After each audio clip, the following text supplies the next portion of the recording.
Hello বন্ধুরা, আজকে আমি পাও ভাজির জন্য একটা রেসিপি করছি। দেখো, পাও ভাজি।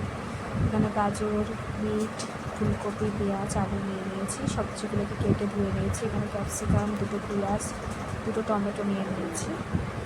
এবার এগুলোকে আমি কেটে নিয়েছি। দেখো, একদম কুচকুচি করে কেটে নিয়েছি। পেঁয়াজ, টমেটো, ক্যাপসিকাম, ধনেপাতা সব কেটে নিয়েছি। আজকে ইচ্ছা হলে একটু পাও ভাজি বানাবো, তাই কুকারের মধ্যে আমি বাটার দিয়ে দিচ্ছি আর 1 চামচ সাদা তেল দিয়ে দিয়েছি। দিয়ে আমি এখানে পেঁয়াজগুলোকে দিয়েছি। পেঁয়াজগুলোকে আমি কিউবের মতন কেটে রেখেছি। পেঁয়াজগুলোকে দিয়ে দিলাম।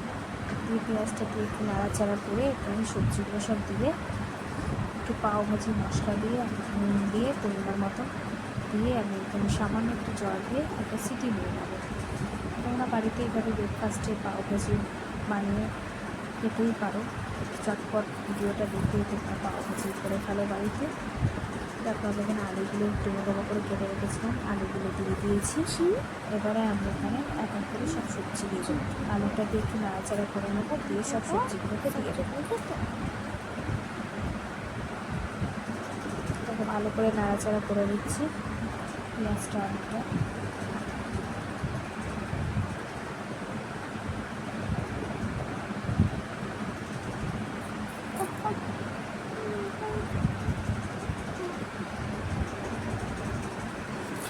এবার দেখো, আমি এক এক করে সব সবজিগুলো দিয়ে দিচ্ছি। এখানে গাজর দিয়ে দিচ্ছি, ফুলকপি দিচ্ছি, ফুলকপি, গাজর, বিট, কড়াইশুঁটি থাকলে তোমরা কড়াইশুঁটি দিতে পারো। এই তরকারিটা পাও ভাজির সাথে খুব ভালোই লাগে খেতে, খুব টেস্টি হয়। তোমরাও ভিডিওটা দেখে বাড়িতে করে ফেলো এবং কেমন লাগলো অবশ্যই শেয়ার, লাইক, কমেন্ট করে জানাতে ভুলো না কিন্তু। সব সবজিগুলো দিয়ে আমি একটু নাড়াচাড়া করে নিচ্ছি।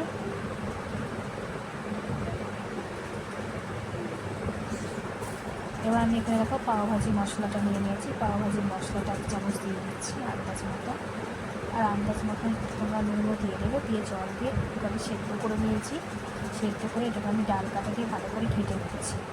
ভালো করে ঘেটে নিচ্ছি। এবার আমি অন্য একটা কড়াই নেবো। কড়াইয়ের মধ্যে একটু বাটার দিচ্ছি বেশ কিছুটা। তুমি যতটা পারবে বাটার দিয়েই করবে, তাহলে আরও টেস্টি হয় খেতে। কড়াইতে বাটারটা দিয়ে দিচ্ছি। দিয়ে আমি এখানে যে পেঁয়াজ কোচানো, ধনেপাতা কোচানো, টমেটো কোচানো, ক্যাপসিকাম কোচানো এই সবজিটা আমি এখানে একটু ফ্রাই করে নিই। নেওয়ার পর আমি যেটা সেদ্ধ করে রেখেছিলাম এটা এর মধ্যে ঢেলে দিই। দেখো, ভালো করে ভেজে নিচ্ছি। টমেটো, পেঁয়াজ, ধনেপাতা, ক্যাপসিকাম সব সবজিগুলোকে ভেজে নিয়ে এখানে আন্দাজ মতো নুন দেবো, একটু নুন, জিরে গুঁড়ো, ধনে গুঁড়ো, পাওভাজি মশলা, একটু লঙ্কা গুঁড়ো সব এর মধ্যে এক এক করে মশলাগুলো দিয়ে দেবো। একটু হলুদ 1 চামচ, সব মশলাগুলো তারপর আমি এখানে দিয়ে দিচ্ছি। অবশ্যই এখানে আমি অল্প নুন দেবো, কারণ যেহেতু সবজিটাতেও নুন দেওয়া ছিল, তাই জন্য এখানে আমি আন্দাজ করে সব মশলাগুলো এক এক করে দিয়ে দিচ্ছি। দেখতেই পাচ্ছ, নুন দিয়ে দিলাম, লঙ্কা দিয়ে দিলাম, ধনে গুঁড়ো দিয়ে দিচ্ছি, আর একটু পাওভাজি মশলাটাও দিয়ে দেবো, আর একটু চিলি সস দেবো।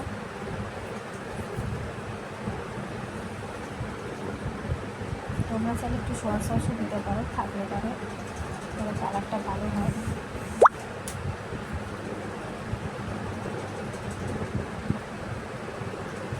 ভালো করে দেখো, আমি নেড়ে ছেড়ে কষিয়ে দিচ্ছি মশলাটাকে। এবারে আমি যেটা আমি সেদ্ধ করে রেখেছিলাম ওইটার মধ্যে ছেড়ে দেবো। ঢেলে দিয়ে গ্রেভি গ্রেভি করে নেবো। পাউরুটিটা দিকে বাটার দিয়ে সেঁকেও নিয়েছি। নিয়ে পাউরুটির সাথে এই পাও ভাজি তরকারিটা, ব্রেকফাস্টটা কত টেস্টি হয়। একবার বাড়িতে না ট্রাই করলে বুঝতেই পারবে না। দেখো সুন্দর আমার ঘন হয়ে গেছে। ভালো করে ডাল কাটাকে কেটে নিচ্ছি। দেখো পাও ভাজি আমার রেডি। চটপট জানাও, কমেন্ট করে কেমন লাগবে।